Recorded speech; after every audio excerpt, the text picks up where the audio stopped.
Hi guys, good afternoon. So let's go. Guru, what is the definition of audit? Guru?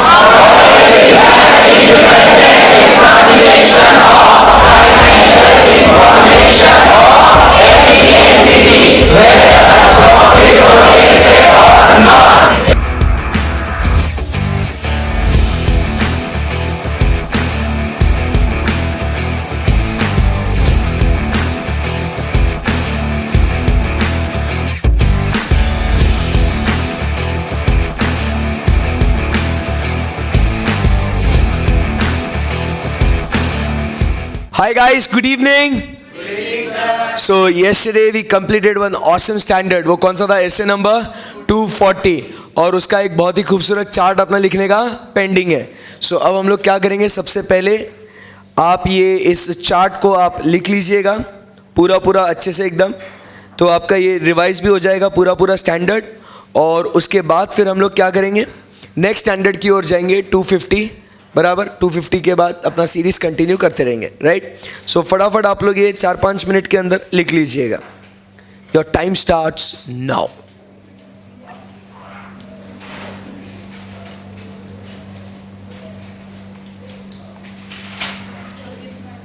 कितना है अभी? बहुत है, बहुत. लिमिट के बाहर देखो. है ना, इतना है. सो मेरे हिसाब से वर्टिकल पेज में छोटा छोटा छोटा ऐसे लिखोगे तो 1 पेज में फिट हो जाएगा ये, राइट. चलो स्टार्ट राइटिंग.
हुआ क्या बच्चों इतना?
चलो राइट फास्ट गाइस.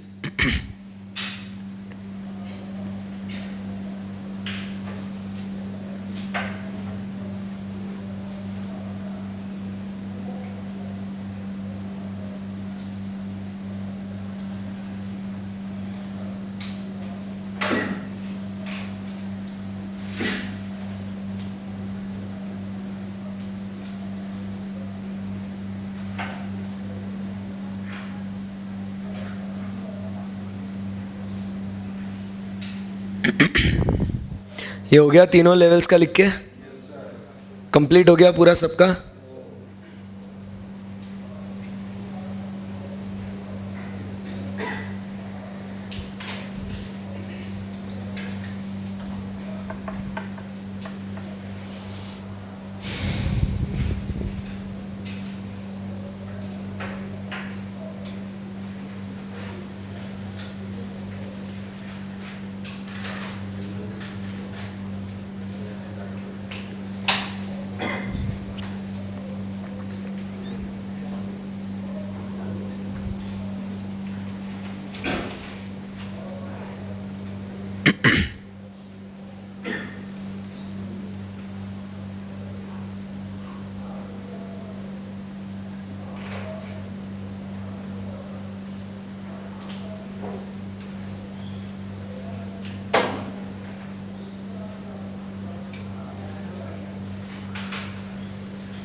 चलो over.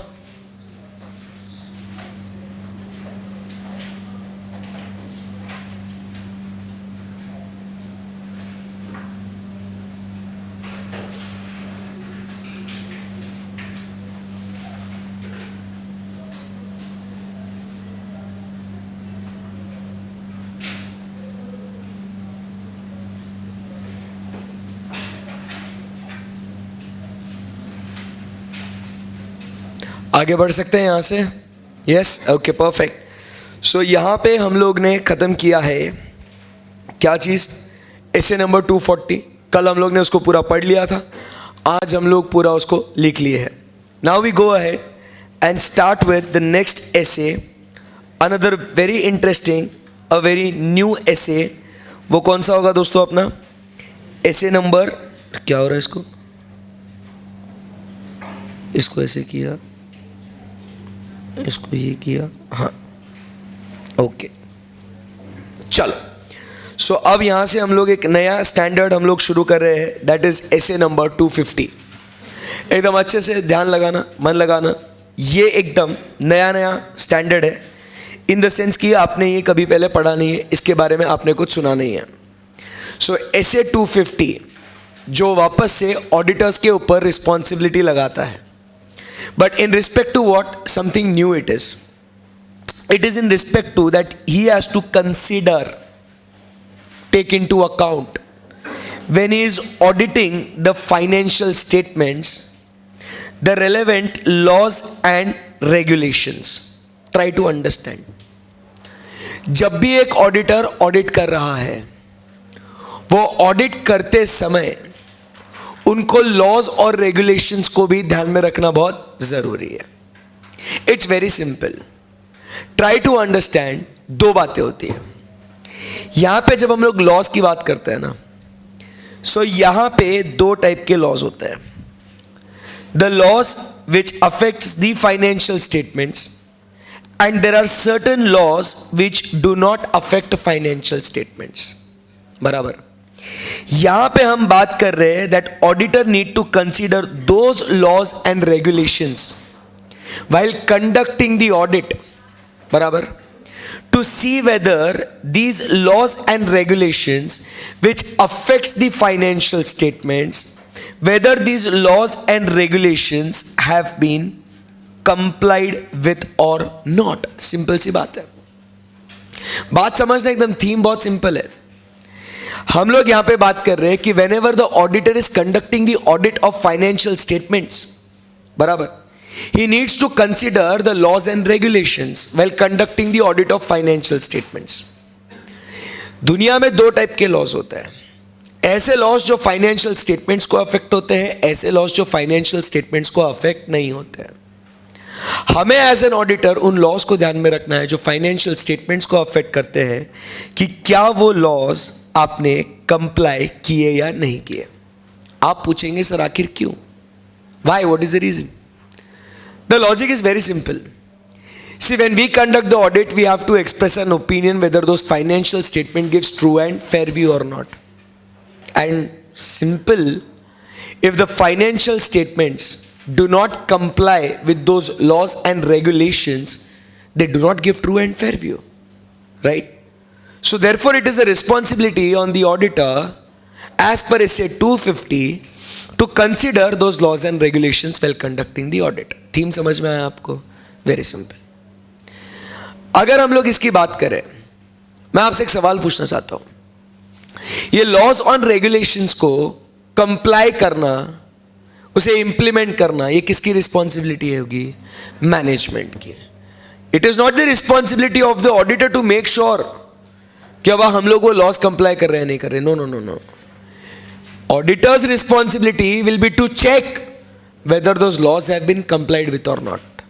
At the end of the day, it will be the management or those charged with governance, they will be responsible to comply with these laws.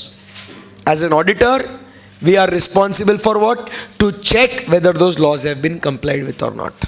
आई बात समझ में आपको? Yes. So this is basically the center point of the entire standard. बराबर है कि नहीं? और बस फिर आगे क्या करना है अपने को?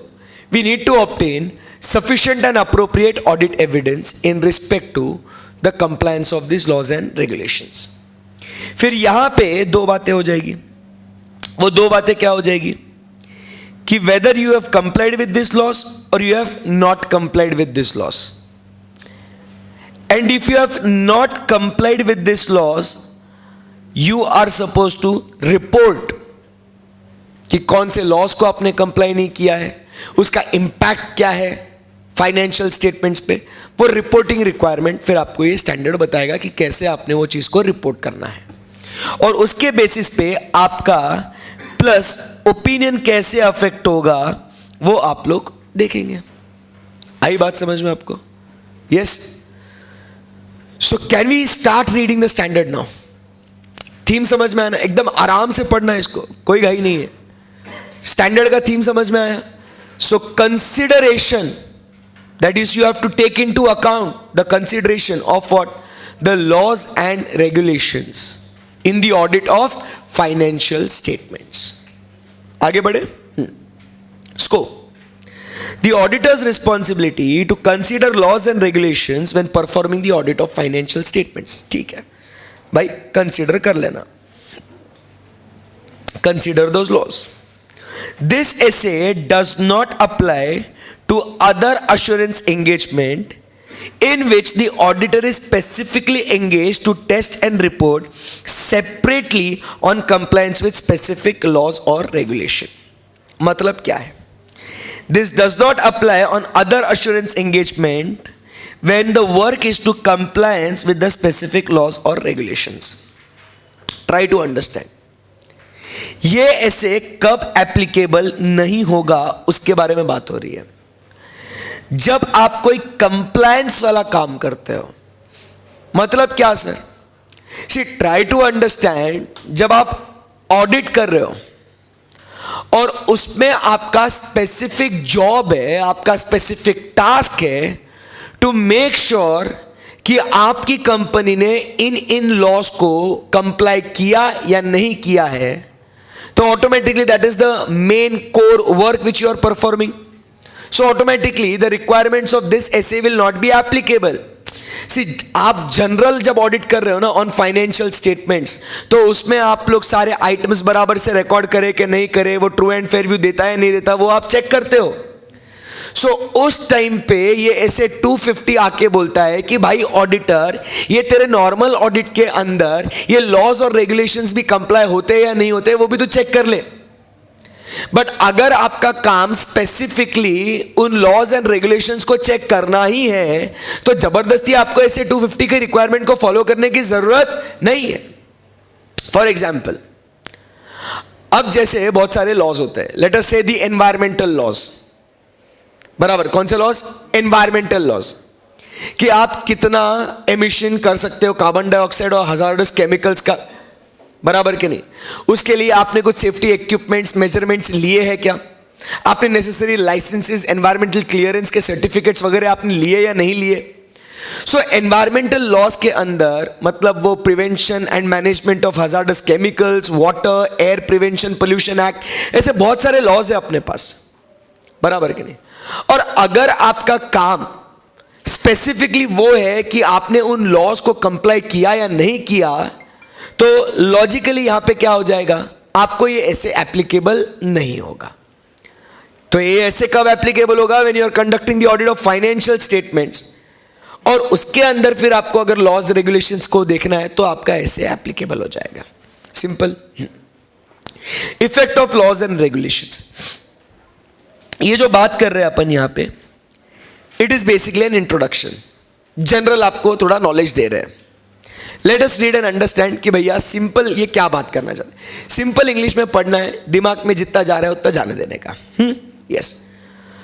Those laws and regulations to which entity is subject to constitute the legal and regulatory framework. The provisions of some laws have a direct effect on financial statements in that they determine the reported amounts and disclosures in the entity's financial statements. For example, when we talk about is the Companies Act. So companies act में आपको बताया जाता है कि information कैसे present करनी है, कैसे डिस्क्लोज करनी है, बराबर, कैसे उसको कैलकुलेट करना है. Laws are there. जैसे हम लोग बात करेंगे इनकम टैक्स एक्ट, तो इनकम टैक्स एक्ट बोलता है डेप्रिसिएशन कैसे कैलकुलेट करो, कोई इंफॉर्मेशन कैसे प्रेजेंट करो. So there are these different laws which has a direct effect on what your financial statements.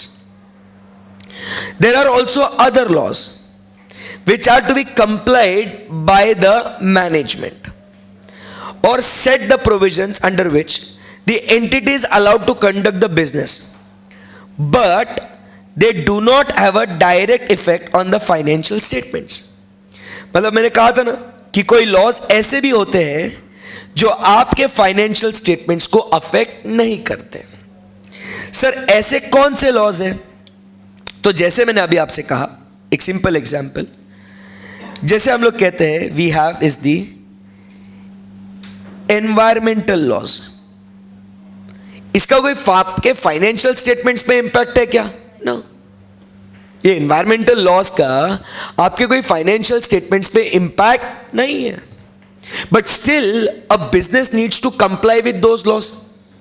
बोलो yes or no? Yes. So इसके लिए अभी अपने environmental laws है, फिर अपने energy से related laws है, बराबर के नहीं. So यहां पे आप समझिए कि ये जो laws है, these do not have any impact on your financial statements, but still that laws are need to be complied by the management. So दो लॉस की बात हो गई. बोलो yes or no? Yes. Some entities operate in heavily regulated industries. Heavily regulated. मतलब there are very stringent rules and regulations like banks. बराबर के नहीं? Like chemicals. क्योंकि आप कितना hazardous chemicals आप ये करोगे नहीं करोगे वैसा. Others are subject only to many laws and regulations that relate to generally to the operating aspect of business, such as those related to occupational safety and health. जैसे ऑपरेशनल लॉस की बात करें तो आप एक रेस्टोरेंट डालते हो, सो आपको food and drugs administration FDA का लाइसेंसेस लेने पड़ते हैं, उनके नॉर्म्स होते हैं, उनके भी कुछ लॉज होते हैं, बराबर, तो which you have to comply. So those are what the operational, कि अगर आपको बिजनेस करना है तो बिजनेस करने के लिए आपको ये चीजें पूरी करनी पड़ेगी. फूड लाइसेंस लेना पड़ेगा आपको, बराबर, उसमें आपको हेल्थ स्टैंडर्ड्स मेंटेन करने पड़ेंगे, एक separate washing area, kitchen area, ऐसे कुछ रिक्वायरमेंट्स होती है, बराबर कि नहीं, which you need to comply with. Okay. So non compliance with laws and results may result in fines, simple, may result into litigation, disputes or other consequences of the entity that may have a material effect on the financial statements. That is, फिर you have to pay a fine that may have an impact on your financial statement, like कि आपको contingent liability दिखानी पड़ेगी, वो जो आपको consequence आया वो आपको disclose करना पड़ेगा, बराबर कि नहीं. So आपको वो सारी बातें ध्यान में रखनी है. आगे, so at the end of the day, it is the responsibility of the management for what? The compliance with those laws and regulations. Simple and ekdam standard. Very good. To ensure that the entity's operations are conducted in accordance with the provisions of the laws and regulations, including the compliance with the provisions of laws and regulations that determine the reported amounts and disclosure in the entity's financial statements. मतलब जो भी आपके financial statements से related laws है, उसको comply करना, ये पूरी रिस्पॉन्सिबिलिटी किसकी है? मैनेजमेंट की. We talk about is the auditor's responsibility now, and this is our main part कि जो अपने को क्या करना है इसमें, what is our role in it. मैं क्यों आया यहां पे, मेरा क्या काम है यहां, वो भी तो बताओ. सो मेरा काम क्या है? Auditor is not responsible for preventing non-compliance and cannot be expected to detect non-compliance with all laws and regulations. ये all को दिख रहा है, all कैपिटल में लिखा है अपन ने. देखिए, आप मुझसे ये उम्मीद मत करिए कि मैं सारे के सारे non compliances with the loss में डिटेक्ट कर लूंगा. कहीं ना कहीं ऑडिट में इनहेरेंट लिमिटेशंस भी होते हैं. नंबर 2, मैं रीजनेबल अश्योरेंस दे रहा हूं. It is a high level of assurance but not a guarantee that everything will be detected. And next point क्या कहता है? To prevent non compliance in the sense कि हर एक लॉ को कंप्लाई होना चाहिए, और अगर कोई लॉ कंप्लाई नहीं हुआ, you can not catch hold the auditor. Auditor, ये लॉ क्यों नहीं कंप्लाई हुआ? अरे भाई, मेरे को क्या मालूम? मेरी थोड़ी रिस्पॉन्सिबिलिटी है हर एक लॉ को कंप्लाई कराने की. It is the responsibility of the management. You can not catch hold of me. आई बात समझ में? ये इंपॉर्टेंट पॉइंट है एमसीक्यूज के लिए. Next, the auditor, our favourite, is only responsible for obtaining reasonable assurance that whether financial statements are free from material misstatement caused because of fraud or error. मेरा काम वही है. ये मेरे को ऐसे 200 में ही बोल दिया था. कहाँ बोला था मेरे को? ये काम मेरे को ऐसे 200 में ही बोला था कि भाई auditor, it is your responsibility to obtain what? Reasonable assurance that financial statements are free from material misstatement. उतना काम कर ले तू. But फिर in context of laws and regulations, the potential effects of inherent limitations on the auditor's ability to detect material misstatements are greater for such reasons as follows. Laws और regulations को detect करना बराबर के नहीं is very difficult. Detect is greater. This is because of what? The limitations. बराबर के नहीं. Simple भाषा में यहां पे लिखेंगे, there is greater difficulty to detect non compliance with laws and regulation because of the following reasons. ये नहीं ढूंढ के दे सकता मैं सारे के सारे लॉस को कंप्लाई होता क्या नहीं होता. प्रॉब्लम है. नंबर 1 प्रॉब्लम, बहुत अच्छा लगता है, दिल को सुकून मिलता है पढ़ के. दुनिया में कितने लॉज है रे बाबा. You name it and you have a law for it. कैसे कंप्लाई करेगा? क्या लिखा हुआ है? There are so many laws. हर एक एंगल से कंप्लाई होता क्या नहीं होता. क्या क्या देखेगा? अरे भाई, कुछ तो रहम करो. बराबर. आप प्रैक्टिकली समझ में आ रहा है ना आपको? जो भी लिखा हुआ है एकदम सिंपल लिखा हुआ है इसके अंदर, इसलिए अपन एकदम उसको आराम से पढ़ रहे हैं, so that every concept goes into your body. And जो भी एग्जाम में केस स्टडी आएगा आप अटेम्प्ट कर सकते हो फिर. और अभी तक हमने क्या पढ़ा? कुछ भी नहीं. 2 टाइप के लॉज होते हैं, जो फाइनेंशियल स्टेटमेंट्स को अफेक्ट करते हैं, जो नहीं करते.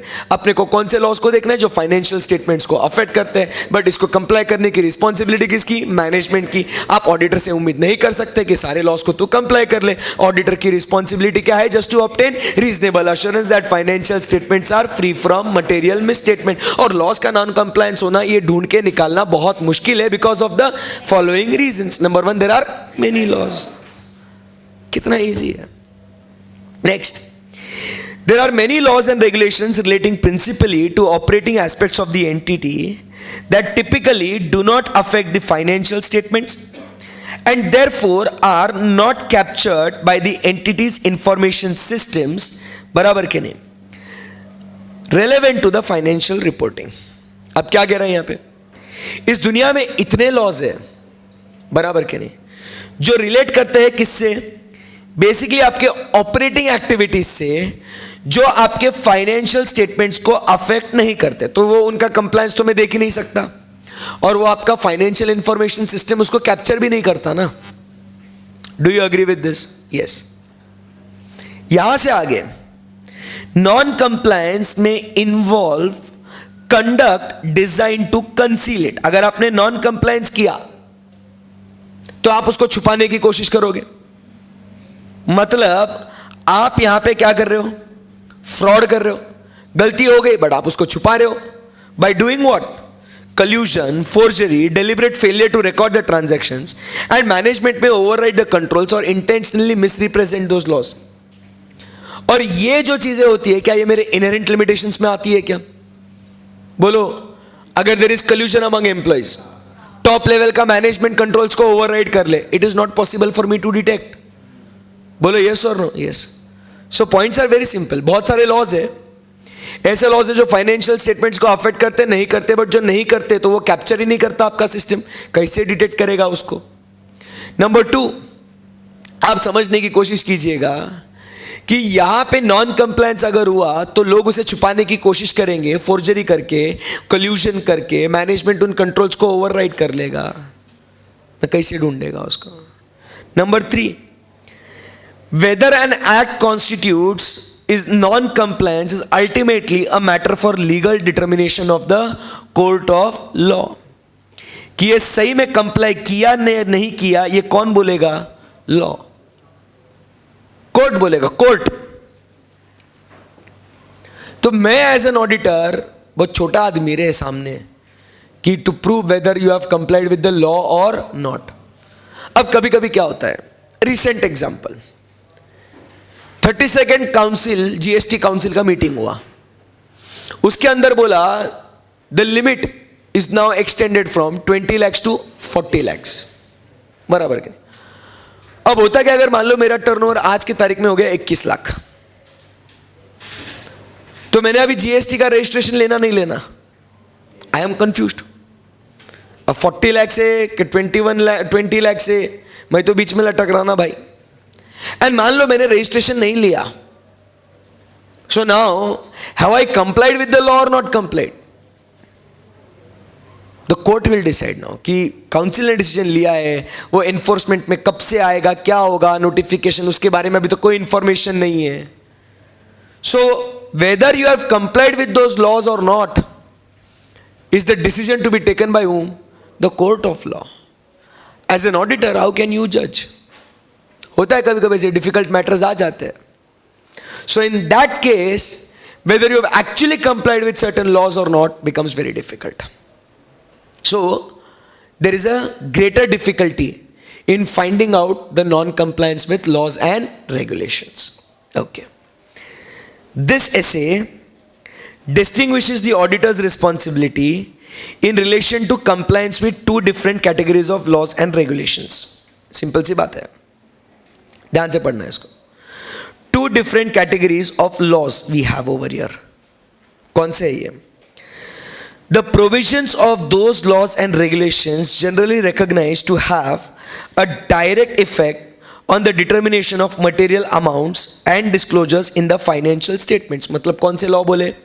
The one which affects the financial statements. Example, the laws such as taxes and the labor laws. Labor laws की जैसे अपन बात करें तो labor laws के example आपने law में पढ़े होंगे. labor laws के है क्या आपको? नहीं, कोई बात नहीं. अपन बताते आपको लेबर लॉज के एग्जांपल, बोनस एक्ट, बराबर के नहीं? Payment of bonus act. फिर उसके बाद we have payment of gratuity act. ठीक है ना? तो बोनस एक्ट है, ग्रेचुइटी एक्ट है. उसके बाद अपने को प्रोविडेंट फंड, उसके भी लॉज है, आपको पीएफ कितना भरना है, क्या करना है. So we have a law in relation to profession tax. Employee से कलेक्ट करके आपको 200 रुपए करके लास्ट में 300-1500 रुपए आपको पीटी भरना पड़ता है, profession tax, depending upon the pay scale.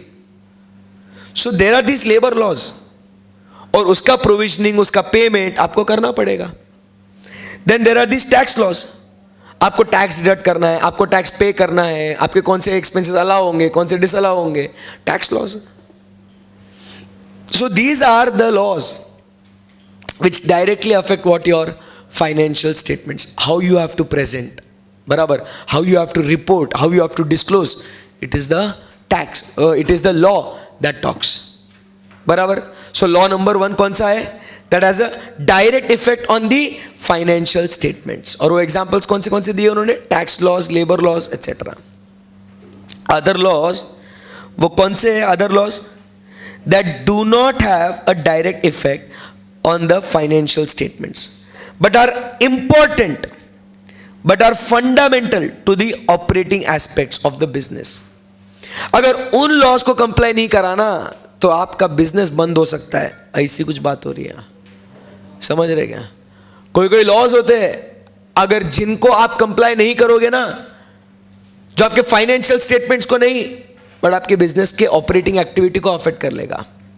मतलब जैसे अगर आज मुझे यहां पे इस प्लॉट पे मुझे एक बिल्डिंग खड़ी करनी है, बराबर के नहीं, ऐसी डायरेक्ट बिल्डिंग खड़ी नहीं कर सकता मैं, मुझे एनवायरमेंटल क्लियरेंस लेना पड़ता है, मुझे डिफेंस से परमिशन लेना पड़ता है अगर वो उस एरिया में हो तो। अगर आपने ये नहीं किया तो आपका ये प्रोजेक्ट कभी भी काम नहीं करेगा, प्रोजेक्ट पे स्टे आ जाएगा। समझ रहे बात को? आज के तारीख में आपको तो रेरा का रजिस्ट्रेशन भी लेना पड़ता है। It should be a RERA certified, जिसमें आप पोजीशन कब दोगे, कैसे, क्या होता है, वो रेरा सर्टिफाइड प्रॉपर्टी होनी चाहिए। रियल एस्टेट से रिलेटेड लॉज है वो। फिर उसके बाद अगर आपको होटल डालना है, होटल, और अगर आपने फूड एंड ड्रग्स एडमिनिस्ट्रेशन से परमिशन नहीं ली, लाइसेंस नहीं, फूड लाइसेंस नहीं लिया ना, you can not serve food. Okay, मतलब अगर अपने यहां पे कहीं पे भी कैंटीन है, अगर आप उनको बोलो भाई तेरा फूड लाइसेंस बता, अगर उसके पास फूड लाइसेंस नहीं है ना दोस्तों, he can not serve you the food. Simple सी बात है। उसका बिजनेस क्लोज हो सकता है, उसके ऑपरेटिंग एक्टिविटी पे अफेक्ट आ सकता है उसका। समझ रहे क्या? सो ऐसे लॉज होते हैं जो आपके फाइनेंशियल स्टेटमेंट्स को अफेक्ट नहीं करेगा, बट किसको अफेक्ट करेगा? आपके बिजनेस के ऑपरेशन को ही। बिजनेस ही बंद हो सकता है। तो क्या आपने को उन लॉस को भी कभी कभी कंसिडर करना पड़ेगा क्या? नहीं तो गोइंग कंसर्न अफेक्ट हो जाएगा ना बे। सही है ना एकदम? सो क्या लिखा है? So other laws and regulations that do not have a direct effect on the determination of the amounts and disclosures, but compliance with which may be fundamental, very important, barabar, to the operating aspects of the business, to an entity's ability, देखो ये लिखा ना, entity's ability to continue its business, क्योंकि अगर comply नहीं करा तो क्या हो जाएगा? क्या हो जाएगा? Going concern affect हो जाएगा। And then that will have an impact on financial statements, क्योंकि अगर business बंद हो गया तो going concern affect, so financial statements should be shown as what? At the realizable value. Then it will have an impact indirectly. So there are two categories of law. In this essays, the requirement are specified for each of the above categories. क्या कहता है? The requirement are specified for each of the above categories of laws, and therefore the auditor should remain alert to the possibility that other audit procedures applied for the purpose of forming an opinion on financial statements may bring instances of identified or suspected non-compliance with the laws and regulations which has come to the auditor's attention. Maintaining professional skepticism throughout the audit is an important aspect in this context. समझ में आई बात? सो क्या क्या पढ़ा अपन ने? याद नहीं। समझ में आ रहा? अपन बहुत सिंपल, कुछ भी नहीं, घुमा घुमा के वही वही चीजें हो रही है यहां पे, बराबर। सो यहां पे हम लोग क्या देख रहे हैं? लॉज एंड रेगुलेशंस की बात कर रहे हैं। वो कंप्लाई होते कि नहीं होते चेक करना, बट अगर आपका स्पेसिफिक काम वो कंप्लायंस को चेक करने से है तो आपको ये ऐसे एप्लीकेबल नहीं होगा। फिर उसके बाद ये लॉस को कंप्लाई करना, ये रिस्पॉन्सिबिलिटी किसकी है? मैनेजमेंट की। ऑडिटर की रिस्पॉन्सिबिलिटी, क्या ऑडिटर को सारे के सारे लॉस कंप्लाई करा के लेने हैं? क्या नहीं। वो क्या ऑब्टेन करेगा? Reasonable assurance. क्या वो सारे लॉस कंप्लाई होते हैं ऐसे वो डिटेक्ट कर पाएगा? क्या नहीं। उसमें डिफिकल्टी है क्या? हाँ। Why? Because there are many laws which has a what, which has no direct effect on the financial statements, therefore it is not captured in your financial information system. Number 2 क्या कहते हैं? बोलो ना, क्या कहेंगे? The fraud, जो मतलब जो नॉन कंप्लायंस है, it may be what? Concealed, बराबर, because of forgery and etc. And number 3, वो नॉन कंप्लायंस है या नहीं, ये कौन डिटरमाइन करेगा? कोर्ट, बराबर के नहीं। दो कैटेगरी के लॉज है बोलते हैं, which has a direct effect and which does not have a direct effect on financial statements. But the ones which do not have direct effect may have an effect on what? The operating activities. बराबर है कि नहीं? Yes. जैसे अगर आपने हद से ज़्यादा हजार्डस केमिकल्स आपने क्या कर लिया, आपने वाटर में या एयर में आपने रिलीज कर दिए, गवर्नमेंट आपके बिजनेस पे स्टे लाएगा, बोलेगा you are causing pollution and environment is being damage, तो the health of the people is being affected, आप बिजनेस नहीं कर सकते। हो सकता है? बोलो यस और नो? यस। सो यहाँ पे वो लॉस भी अपने को कंसिडर करने हैं, because it is having an impact on operating effectiveness and indirectly then the financial statements. So यहाँ पे ये ऐसे इन दोनों लॉस के बारे में बात करता है। क्लियर है एकदम? Yes. Objectives. The objective of the auditor are, अब ये सिंपल सी बात है, हर बार अपन पढ़े हुए इसको, बराबर के नहीं? सो अपने 2 पेजेस खत्म हो गए, एकदम इजी है क्या? एकदम। Consideration of laws and regulations. So यहां पे ऑब्जेक्टिव्स क्या क्या है अपने as an auditor, is to obtain sufficient appropriate audit evidence. Do you agree? किससे रिलेटेड? कि बाबा वो लॉज कंप्लाई करते हैं या नहीं करते हैं। अपना काम क्या है आप समझने की कोशिश करिएगा कि इनको जो जो लॉज एप्लीकेबल है, क्या वो लॉज उन्होंने कंप्लाई करे या नहीं करे, वो अपने को चेक करना है। उसके लिए अपन क्या ऑब्टेन करेंगे? Sufficient and appropriate audit evidence to see the compliance with those laws and regulations. Number 2, ये एविडेंस ऑब्टेन करने के लिए we need to perform what? Audit procedures to find out the instances of non-compliance with those laws and regulations having a material effect on the financial statements. Do you agree with this? हमको audit evidence obtain करना है कि सारे laws को comply हुए या नहीं हुए। उसके लिए ऑडिट प्रोसीजर्स परफॉर्म करेंगे to find out what, whether non compliance with the laws and regulations is there और not. Number 3 point, then we have to respond appropriately to the non-compliance or suspected non-compliance during the audit. क्या करना है अपने को? Respond, react करना है। React in the sense कि क्या वो फाइनेंशियल स्टेटमेंट्स को अफेक्ट करता है या फाइनेंशियल स्टेटमेंट्स को अफेक्ट नहीं करता है। उसके बेसिस पे हम क्या करेंगे? हम अपना ओपिनियन देंगे कि whether it is true and fair और not. This is how we respond. Respond is what? React. आई बात समझ में आपको? Yes. खत्म। क्या? Objectives. और अब उन ऑब्जेक्टिव्स को पूरा करने के लिए we study what? The requirements. आप देखते होंगे 4 पन्नों का ऐसे, उसमें के 2 पेजेस अपने खत्म हो गए, बराबर के नहीं? बस अभी 1 और 2 पेज ऐसे पढ़ना है, खत्म हो गया क्या फिर? कि 3 पेज है? 2 पेजेस है ना, सिंपल है एकदम। सो अभी तक ऐसे सोच लग ही नहीं रहा कुछ भारी पड़ रहे अपन, बराबर ना? बट वो देख के लगता है यार कितना कंटेंट होएगा उसके अंदर। Everything we need to study एकदम आराम से रिलैक्स मोड पे। और ये स्टैंडर्ड्स ऐसा, ये बेस्ट पार्ट क्या है स्टैंडर्ड्स का? It is just a procedural part.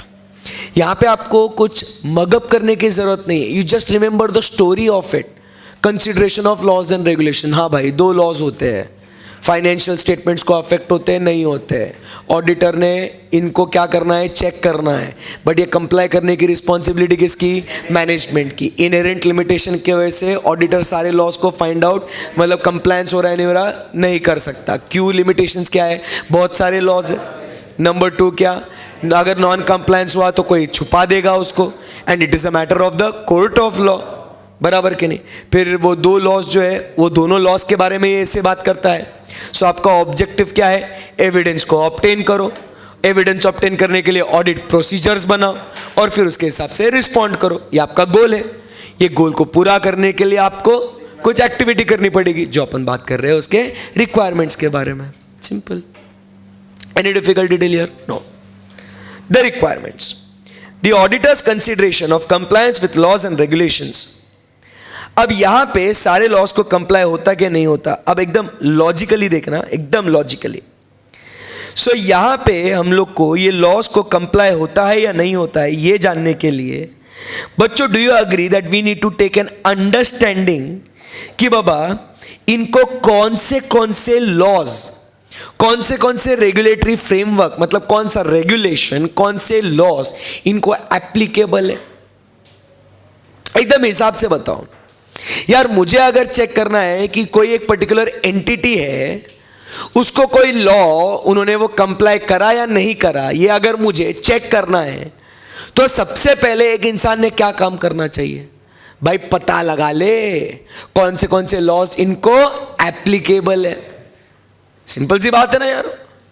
So I need to take a general understanding कि which are the laws that are applicable and then how the entity is complying with that framework. तुम कैसे comply करते हो उसको, ये जानूंगा मैं। समझ रहे ना मेरी बात को? अरे भाई मुझे क्या चेक करना है कि लॉज का कंप्लायंस होता या नहीं होता, उससे रिलेटेड में ऑडिट प्रोसीजर्स परफॉर्म करेगा और एविडेंस प्राप्त करेगा एंड उसके हिसाब से रिस्पॉन्ड करेगा। ये मेरा ऑब्जेक्टिव है। बराबर बराबर। अरे बट कौन से लॉज एप्लीकेबल है तुमको, और तुम उन लॉज को कैसे कंप्लाई करते हो, पहले उसकी तो जानकारी ले लूं मैं। नहीं तो आ गए तुम मान लो मेरे ऑफिस में, सर हम चेक करने आए हैं आप सारे लॉज को कंप्लाई करते कि नहीं करते। ठीक है कर लो। फिर अभी कैसे करेंगे? पहले पूछेंगे ना, बताओ तुमको कौन से लॉज एप्लीकेबल है। The next instant question, so that is the requirement to achieve your objective. ज्यादा दिमाग नहीं लगाना, very obvious next question. Correct है ना एकदम? यस। उसके बाद एक बार जो तुमको पता चल गया कि अच्छा ये लॉज है तुमको एप्लीकेबल, पता चल गया तुम ऐसे उन लॉज को कंप्लाई करते हो, फिर आगे जाएंगे और फिर हम लोग ऑब्टेन करेंगे जो अपना ऑब्जेक्टिव था, to obtain what? Sufficient appropriate audit evidence regarding compliance with the provisions of those laws. बराबर कि नहीं? Generally recognised to have direct effect on the determination of the material amounts and disclosures in the financial statements, जो basically आपके financial statements के ऊपर direct effect करते हो। तो सिंपल रिक्वायरमेंट क्या है? पहले कौन सा लॉ एप्लीकेबल, नंबर 2 कैसे तुम कंप्लाई करते हो, number 3 then I will go and perform my procedures to obtain audit evidence to see whether there is compliance with those laws और not. Very simple. Third point, the auditor shall perform to obtain that audit evidence the following audit procedures। यही तो requirement था ना, to identify the instances of non compliance। so क्या करेगा वो? सबसे पहले वो मैनेजमेंट से इंक्वायर करेगा and where appropriate those charged with governance as to कि whether the entity is in compliance with such laws and regulations। हाँ, मैं पहले तुमसे पूछताछ करेगा, तुम करते क्या? अच्छा ये लॉज एप्लीकेबल है तुमको, किया क्या वहां बोलेंगे ना बोलेंगे। फिर उसके बेसिस पे you will inspect the correspondence if any with the relevant licensing और रेगुलेटरी अथॉरिटीज। हमने पहले आपको पूछा तुम्हें कौन से लॉज एप्लीकेबल है, आपने बता दिया। फिर हमने वापस से आपको पूछा कि क्या तुम उन लॉज को कंप्लाई करते हो क्या, आपने बोला ये करते ये नहीं करते। ठीक है, अब जब पता चल गया कि ये वाले करते हैं, एस्टैब्लिश कैसे करें? तो जो अथॉरिटी ने आपके ऊपर ये कानून लगाया है उनको जाके पूछेंगे उनके ये कंप्लायंसेस होते हैं या नहीं होते। Simple. Next, during the audit you have to maintain what? Professional scepticism, remain alert कि कौन से लॉस कंप्लाई हो रहे नहीं हो रहे। ये ऊपर भी पढ़ा था क्या हिस्सा, सेम टू सेम, देखो यहां हाईलाइट भी करा हुआ है, रिमेन अलर्ट। सेम आगे। So you have to maintain what?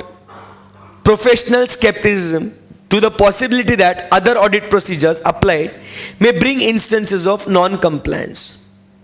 The auditor shall request management or those charged with governance about what?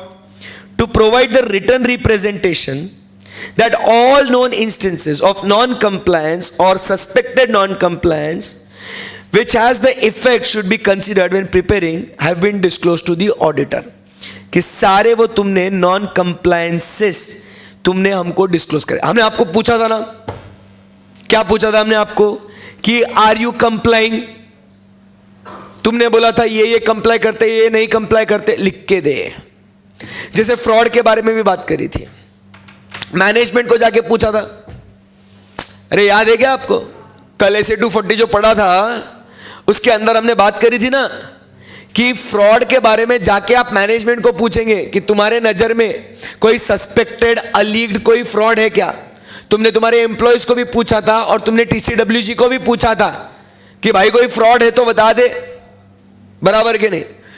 फिर सिर्फ वैसे बोल के सुनने का नहीं, अपन उसको क्या बोलने का, एंड में अपन ने बोला भी था भाई ये सब है ना, लिख के दो रिटर्न रिप्रेजेंटेशन, बराबर के नहीं। We will corporate that evidence, then it will be used as an additional evidence. आई बात समझ में? लिख के देना, लिख के लेने का उनसे। आई बात समझ में? Next, in the absence of identified or suspected non-compliance, the auditor is not required to perform audit procedures regarding the entity's compliance with laws and regulation. अगर तुमको कहीं दिखता है, नहीं दिखता रादर कि कहीं नॉन कंप्लायंस नहीं हो रहा है करके, ऐसा नहीं दिख रहा कोई कंप्लायंस हो रहा नहीं हो रहा, तो ओके खत्म, क्योंकि लिमिटेशन भी तो है ना। बोलो यस और नो? यस। तो ये सारी एक्टिविटी आपकी हो गई। दिमाग में आपके चार्ट बन रहा है क्या?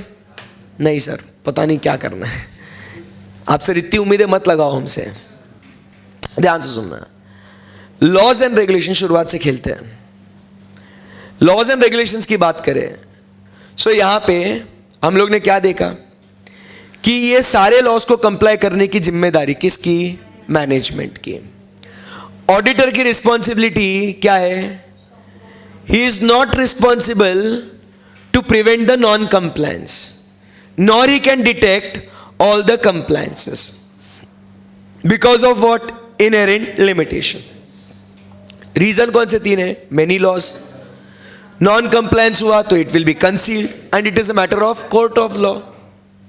Then we have two types of laws: affecting financial statements, not affecting financial statements but affecting the operating activities of the business. This essay deals with both. Therefore, auditor should remain what? Alert. Next, क्या बोलता है? Objectives. क्या है objective? Obtain sufficient appropriate audit evidence in respect to non-compliance. This will be done by performing audit procedures, and after that you respond appropriately. This is the objective. To achieve this objective, we have some requirement. What is the requirement? Number one, take the general understanding about what? Which are the laws applicable and how the entity complies with those laws. Then you obtain what? Sufficient and appropriate audit evidence. To obtain this audit evidence, you perform what? Audit procedures. What procedures do you perform? You inquire with the management about any non-compliance.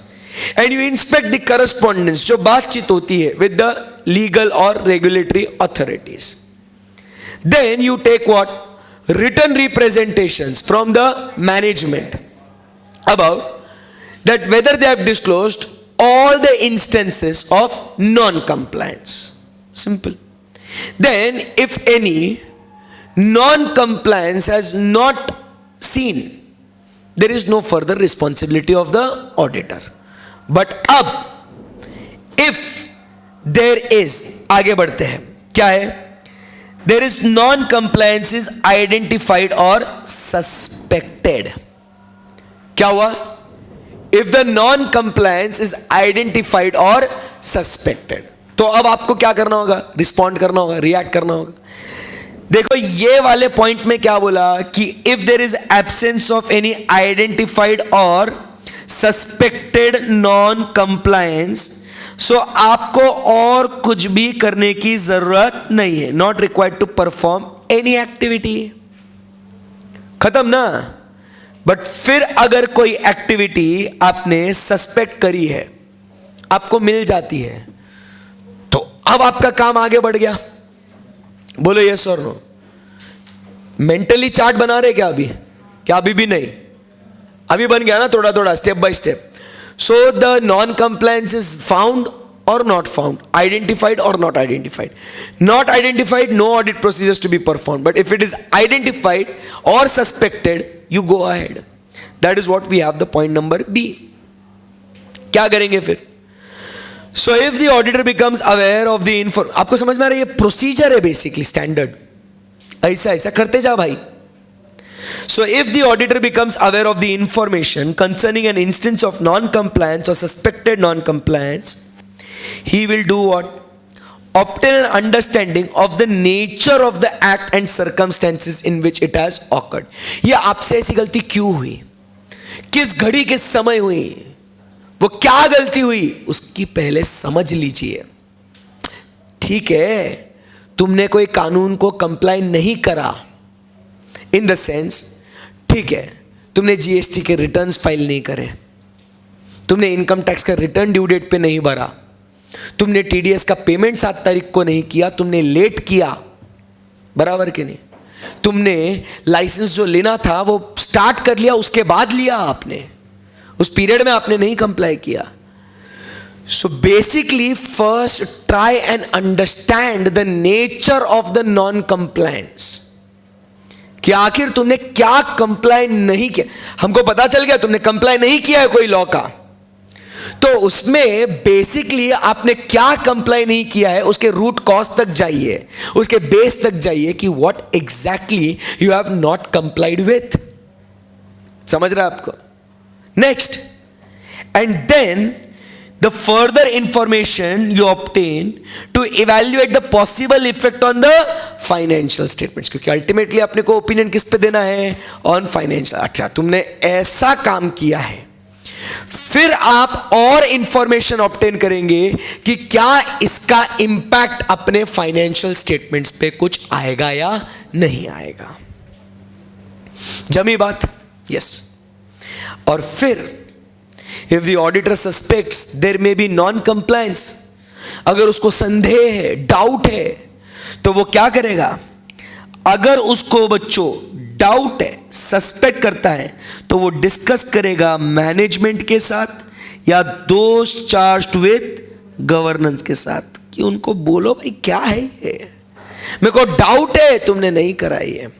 And if the management और दोष charge with governance, ये लोग अगर they do not provide with sufficient information that supports that the entity is in compliance with laws and regulations, and in the auditor's judgment the effect of the suspected non-compliance may be what?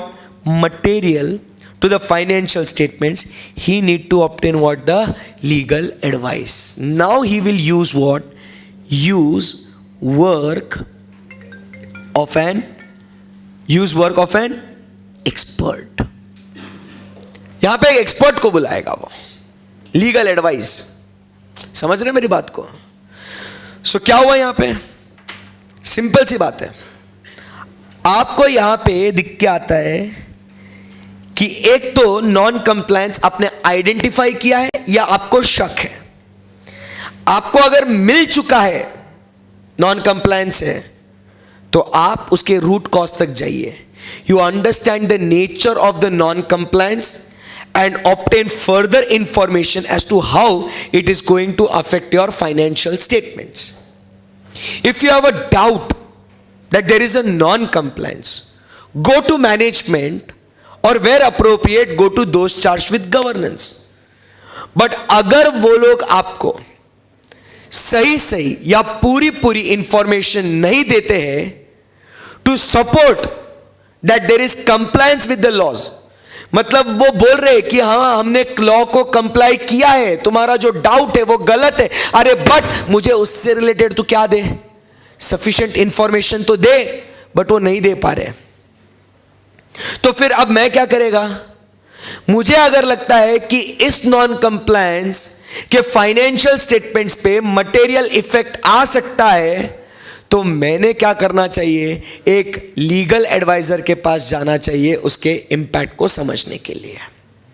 बात समझ में आई?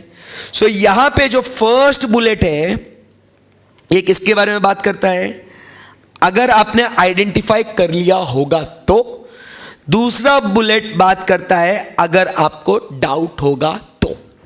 जमी बात? बोलो yes और no? Yes. Now we move to the last page. बराबर के नहीं? खत्म ना एकदम? इजी लग रहा है कि आपको स्टैंडर्ड? Very good. फिर अब यहां पे if sufficient information about the suspected non compliance can not be obtained, suspected के बारे में इंफॉर्मेशन आपको नहीं मिला, तो auditor shall evaluate the effect of lack of sufficient appropriate audit evidence in the auditor's opinion. क्या ओपिनियन देना फिर उसने डिसाइड करना। अब फिर अपन ने रेगुलर क्लासेस में एक चीज पढ़ी थी, now the information is not being able to obtain. क्या हो गया? There is unable to obtain audit evidence, limitation of scope. सही है ना? फिर क्या आपको इफेक्ट इसका मटेरियल लगता है? हाँ। फिर अब आपको देखना है कि ये परवेजिव है या नहीं है, उसके हिसाब से आप आपका ओपिनियन डिफाइन करेंगे कि आपको क्वालिफाइड देना है या आपको डिस्क्लेमर देना है। समझे क्या बात? हाँ, ये मजा आया कि नहीं? मैंने कहा था स्टैंडर्ड्स पढ़ना है तो रेगुलर लेक्चर्स का बेस होना बहुत जरूरी है, तब जाके ये चीजें क्लिक होती है। क्लियर है एकदम? Yes. So the auditor shall evaluate the implications of non-compliance in relation to other aspects of the audit, including the risk assessment and reliability of the written representation, and then take the appropriate action. आई बात समझ में आपको? बोलो हाँ या ना? हाँ। सो अभी अपनी कहानी क्या थी कि भाई हमारे ऑब्जेक्टिव्स क्या थे? कहानी एकदम सिंपल है। हमारे ऑब्जेक्टिव क्या थे? लॉस को कंप्लाई हुआ या नहीं हुआ, उससे रिलेटेड आप सफिशिएंट अप्रोप्रिएट ऑडिट एविडेंस आप ऑब्टेन करेंगे। वो ऑब्टेन करने के लिए आप सेकंड ऑब्जेक्टिव क्या करोगे? You will perform what? Audit procedures. Number 3 आप क्या करेंगे? आप उसके हिसाब से रिस्पॉन्ड करेंगे। फिर अब आप काम करिए ऑब्जेक्टिव को पूरा करने के लिए, you perform certain requirements. Requirements में आप क्या करेंगे? सबसे पहले यू विल एज पर ऐसे 315 obtain the general understanding. General understanding of what? The laws which are applicable and how the entity complies with those laws. Then you obtain sufficient and appropriate audit evidence. उसके लिए you perform what? Audit procedures. By doing what? Inquiry with the management and inspect the correspondence with the legal authorities. Obtain what? Written representations from the management that they have disclosed all the non-compliances. बराबर? अब ये पूरी information लेने के बाद दो बातें होगी, दे आर कंप्लाइंग और दे आर नॉट कंप्लाइंग। अगर आपने कहीं आइडेंटिफाई नहीं किया या आपको कोई सस्पेक्ट नहीं आया कि कोई नॉन कंप्लायंस नहीं है या कंप्लायंस है, सब कुछ बराबर है, तो आपको और आगे कुछ काम करने की जरूरत नहीं है। बट फिर उसके बाद आपने आइडेंटिफाई किया, मान लो कि नॉन कंप्लायंस है, या आपको डाउट आता है कि नॉन कंप्लायंस है, तो आप क्या करेंगे? सबसे पहले you will understand the nature of the non compliance and obtain further information to evaluate the financial effect.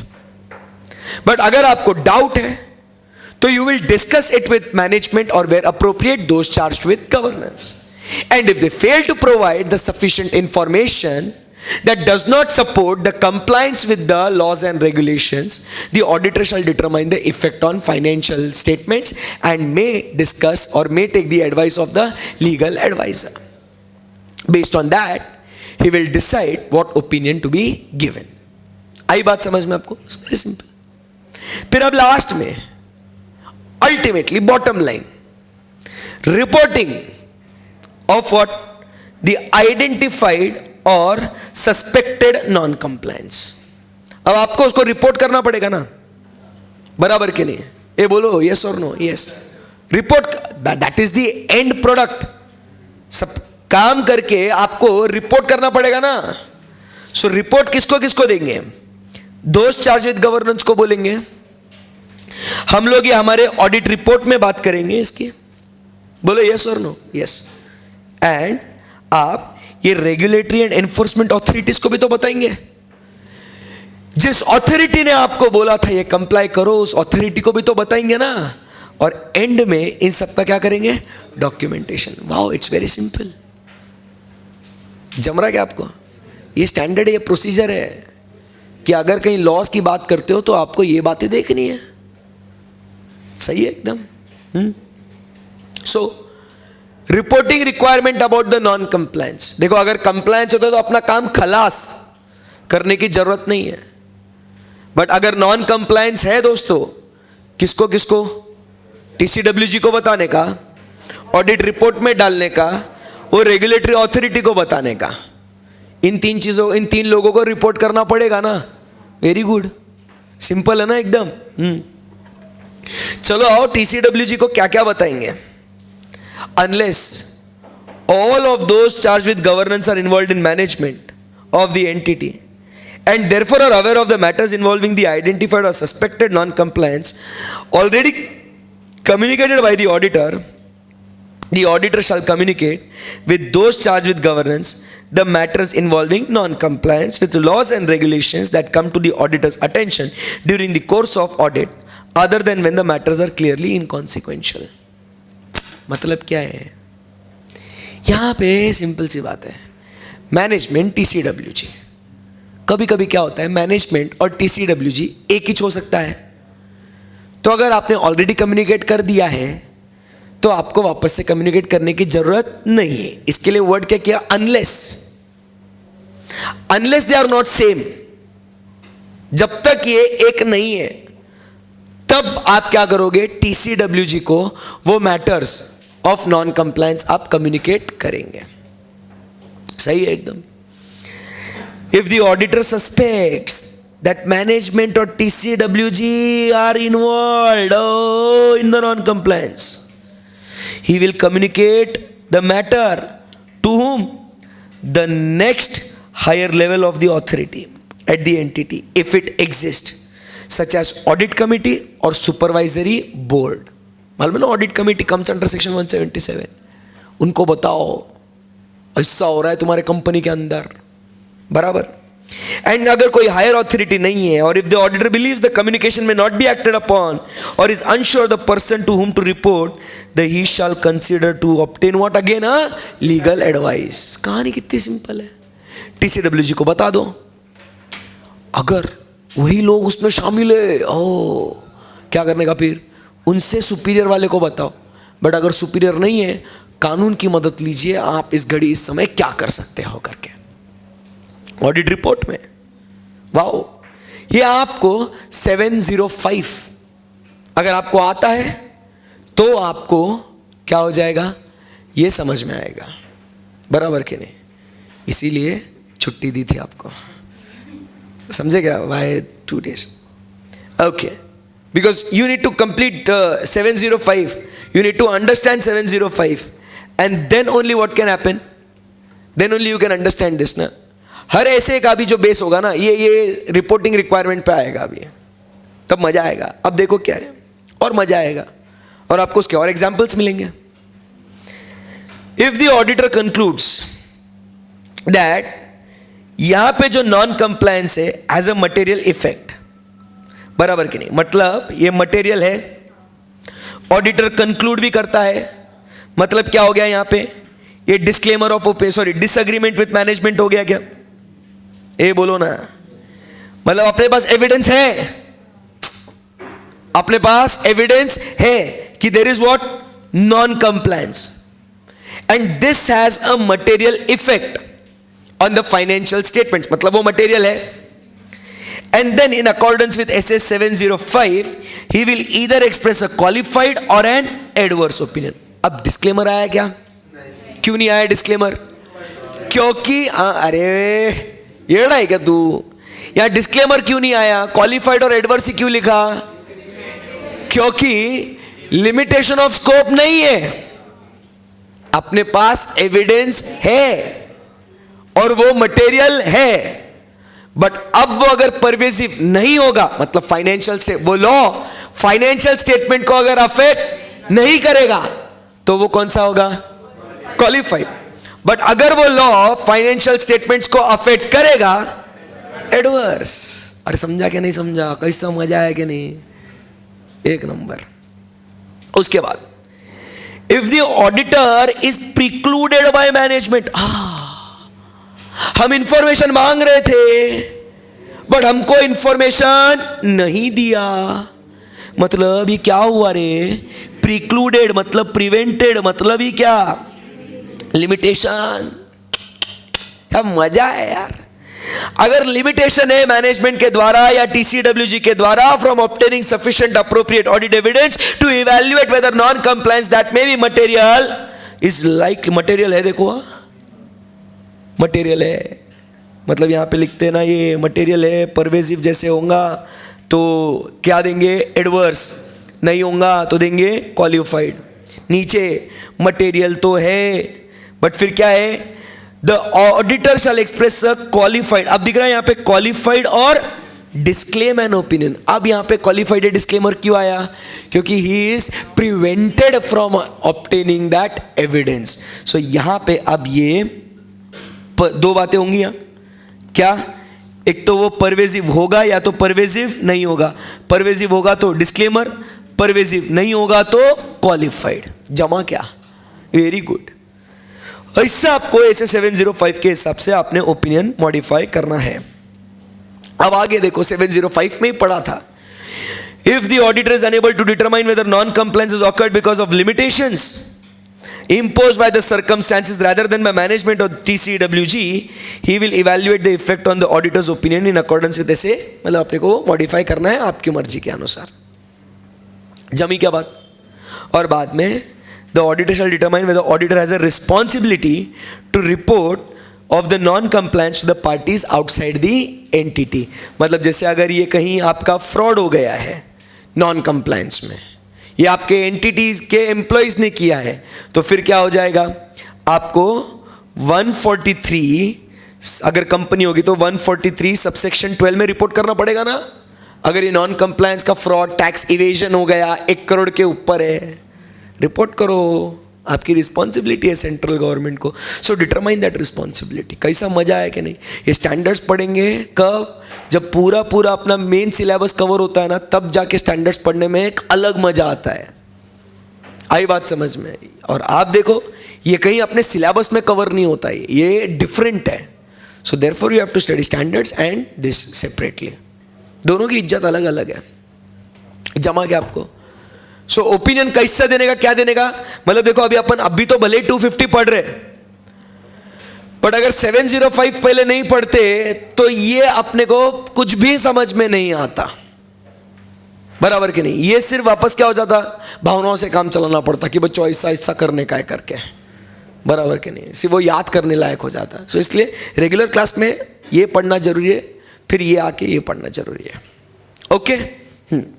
And documentation, कि आपने इन सब का क्या करना है, जो आइडेंटिफाइड है, सस्पेक्टेड है, जो भी आपका कम्युनिकेशन हुआ TCWG के साथ, सब कुछ आपने क्या करना है, ये इसको आपने डॉक्यूमेंट करना है। डॉक्यूमेंटेशन हर चीज़ के लिए आएगा, ऐसे 230 की रिक्वायरमेंट ही है वो। ओवर 4 पन्नों का स्टैंडर्ड माय डियर फ्रेंड्स, एकदम सिंपल ना, वेरी गुड। सो अब आप क्या करेंगे, चार्ट बुक तो ऑलरेडी दे दिया मैंने, बराबर कि नहीं, उसमें पूरा ऐसे समरी बना के लिखा हुआ है। What I want is 1 minute you just go through the entire standard again to summarize it in your mind। चाहे तो आप घर जाके इसकी क्या कर सकते हैं, आपके हिसाब से आप इसकी समरी बना सकते हो। Okay okay, then we move to the next 260 revised. मस्त टाइम गया है स्टैंडर्ड पढ़ने में, इंटरेस्टिंग। एरो पढ़ना आज खत्म हो जाएगा अपना 200 का series, most probably 265, 260, 265 and 299, only 3 standards are left in 200 series. चलो चलो पढ़ो।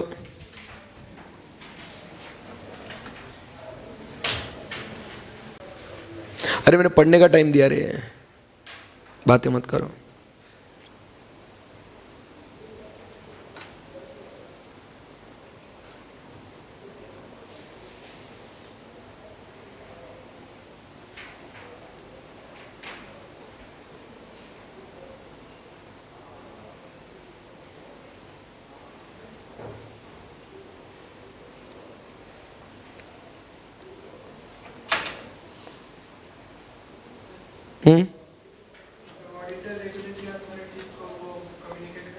तो कॉन्फिडेंशियलिटी ब्रीच नहीं होंगी, ऐसा बोलना ना तेरे को, बोलना बोलना।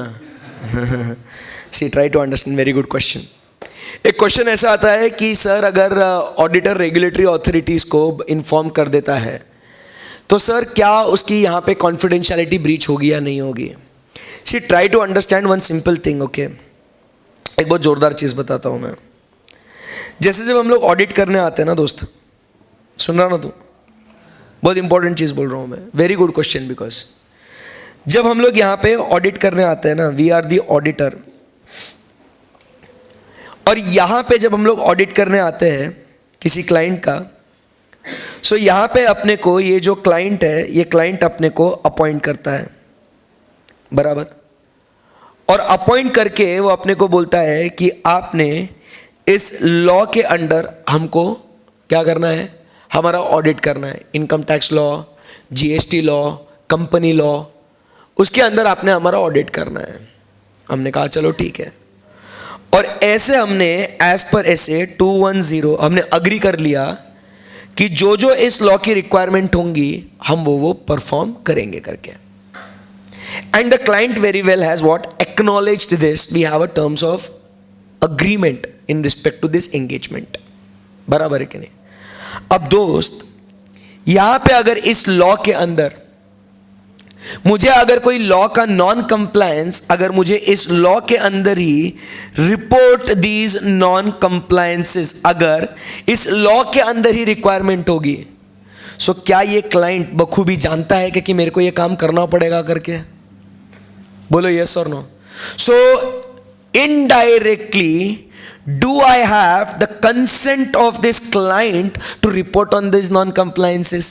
Because we are appointed to see whether the client complies with the provisions of these laws.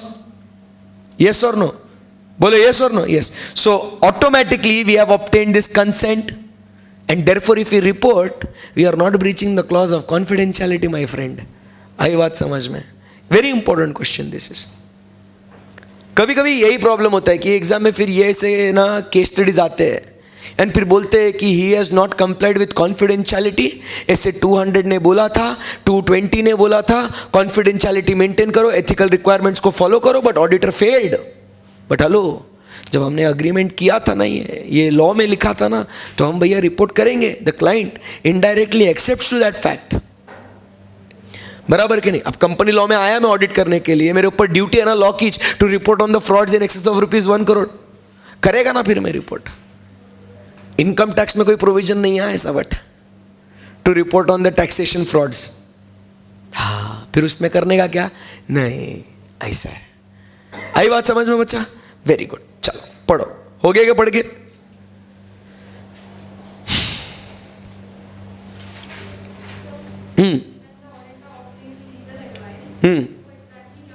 Legal advice मतलब will consult the legal adviser कि बाबा ऐसा ऐसा ये लॉ का नॉन कंप्लायंस है, तो इसके वजह से ये बिजनेस के ऊपर क्या इंपैक्ट आ सकता है।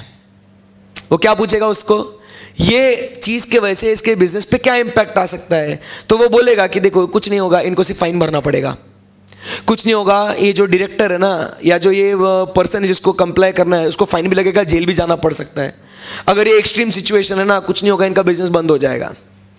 मैं एक लीगल एडवाइजर से इसके पोटेंशियल इंपैक्ट क्या हो सकते हैं ना, वो मैं ऑब्टेन करेगा, क्योंकि वो जब मेरे को पता चलेगा ना कि इसका इंपैक्ट क्या होगा, तब जाके मैं क्या करूंगा, मैं अपना ओपिनियन कि वो फाइनेंशियल स्टेटमेंट्स पे कैसा इंपैक्ट होगा, उसका डिस्क्लोजर कितना इंपॉर्टेंट है, non disclosure will amount to whether financial statement give true and fair view और नॉट, ये सब फिर मैं अपना आगे का काम डिसाइड करेगा।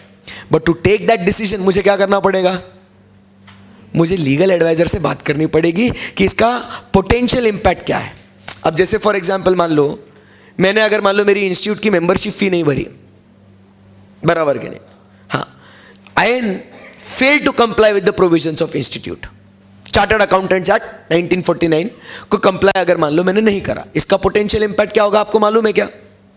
क्या क्या हो सकता है मालूम है क्या आपको? नहीं। तो फिर आप इसके लिए क्या करेंगे, एक एक्सपर्ट के पास जाएंगे, एक लीगल एडवाइजर के पास जाएंगे, और आप उससे पूछेंगे कि देख भाई अगर ऐसा ऐसा नहीं किया है हमने तो क्या क्या हो सकता है तू बता। फिर आप आपका प्रोफेशनल जजमेंट यूज करके इस बिजनेस पे उसका क्या इंपैक्ट होएगा आप वो असर्टन करेंगे, एंड देन फिर आप आपका ओपिनियन देंगे। करेक्ट? परफेक्ट, बहुत सही।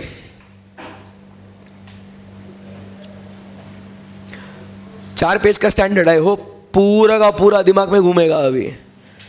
मतलब देखो, पढ़ना इस तरीके से ना कि बाद में आप जिंदगी में कभी ये स्टैंडर्ड पढ़ो भी मत। और मैं एक बात बोल रहा हूँ, ये स्टैंडर्ड आपको फाइनल में भी काम में आएंगे, सेम टू सेम। ठीक है ना? जो इंटर वाले बच्चे, फाइनल वाले बच्चे तो ऑब्वियसली फाइनल में देख ही रहे, ठीक है ना? मैं जो वर्चुअल में उनको बोल रहा हूँ मैं, ठीक है? So any difficulty till here? बोलो बच्चों, नो। नेक्स्ट, आगे बढ़ सकता हूं मैं? So now we move to SA 260। दो स्टैंडर्ड्स अभी बैक टू बैक पढ़ेंगे, 260 एंड 265। उसके बगैर आप कहीं नहीं जा रहे, ठीक है? फिर अपना एक लास्ट स्टैंडर्ड है 299, वो भी छोटू सा है एकदम। अभी छोटे छोटे स्टैंडर्ड्स है एकदम, बराबर के नहीं। ये एक सिर्फ 260 थोड़ा सा बड़ा है, थोड़ा सा, ज़्यादा नहीं। शुरू करें 260 रिवाइज्ड। इस स्टैंडर्ड में कुछ खास नहीं है, कुछ भी खास नहीं है। सिर्फ क्या बोला है कि आपको है ना बातचीत करनी है भैया, किससे? जो बड़े लोग हैं ना, मैनेजमेंट वगैरह नहीं बोलना है। यहाँ कौन है? मैनेजमेंट से ऊपर वाले, दोस्त चार्ज विद गवर्नेंस। तो कुछ बातें आपको उन्हें बतानी है भाई। TCWG हिस्सा हिस्सा हुआ है, बता रहे हैं आपको, आप ध्यान रखिएगा बस। ओवर स्टैंडर्ड, स्टैंडर्ड ओवर मतलब मेन थीम क्या है इसका? वो नाम में है, कम्युनिकेशन विथ दोस्त charged with governance. Okay, over. बस अभी अपने को क्या पढ़ना है? सर क्या बताना है वो बता दो, बराबर के नहीं? बस ध्यान से सिर्फ ऐसे पॉइंट्स को हाईलाइट करेंगे, सिर्फ और सिर्फ ऐसे पॉइंट्स को हाईलाइट करेंगे पूरे ऐसे के अंदर जो अपने को सिर्फ बतानी हो। चलेगा? चलेगा। Scope of this essay: the auditor's responsibility to communicate with those charged with governance in an audit of financial statement. नहीं, important मेरे लिए। Although this essay applies irrespective of the entity's governance structure or size, particular considerations apply where all those charged with governance are involved in managing entity and for listed entities. क्या लिखा हुआ है? Irrespective of the entity's governance structure. कौन कैसा है, क्या है, फर्क नहीं पड़ता।